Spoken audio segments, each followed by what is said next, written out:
ஆஹா, இங்கே இந்த மரியாதைனா நம்ம வேலுக்கிட்ட எவ்வளவு மரியாதை கிடைக்கும்.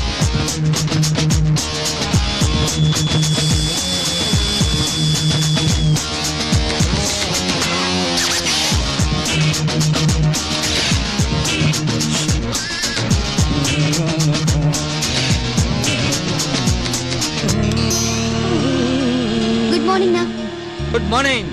என்னமா ரொம்ப சீக்கிரமா எந்திரிச்சு வந்துட்ட? 8:15 காலேஜ் பஸ் வர நேரமாச்சு. சீக்கிரமா ரெடி ஆயிட்டு வாமா. அண்ணா, நான் ஏதாவது ஹெல்ப் பண்ணட்டுமா? ஓத வாங்குவேன். பேனா பிடிக்கிற கை கரண்ட் எல்லாம் பிடிக்க கூடாது. ஒரு மாவட்ட கலெக்டர் மாவட்டலாமா? ஐயோ அண்ணா, இப்பதானே டிகிரி ஃபைனல் இயர் படிச்சிட்டு இருக்கேன். இத முடிச்சிட்டு நிறைய ட்ரைனிங் கோர்ஸ் படிக்கணும். அப்புறம் ஐஏஎஸ் பரீட்சை எழுதணும். அதுலயும் பாஸ் ஆகணும். அதுக்கப்புறம் தான் நான் கலெக்டர். அது உனக்கு. எனக்கு நீ இப்பவே கலெக்டர் தான். அண்ணா, பஸ் வந்துருச்சு. இது வந்துட்டேனா? சீக்கிரமாமா, நான் போய் பஸ் நிறுத்துறேன்.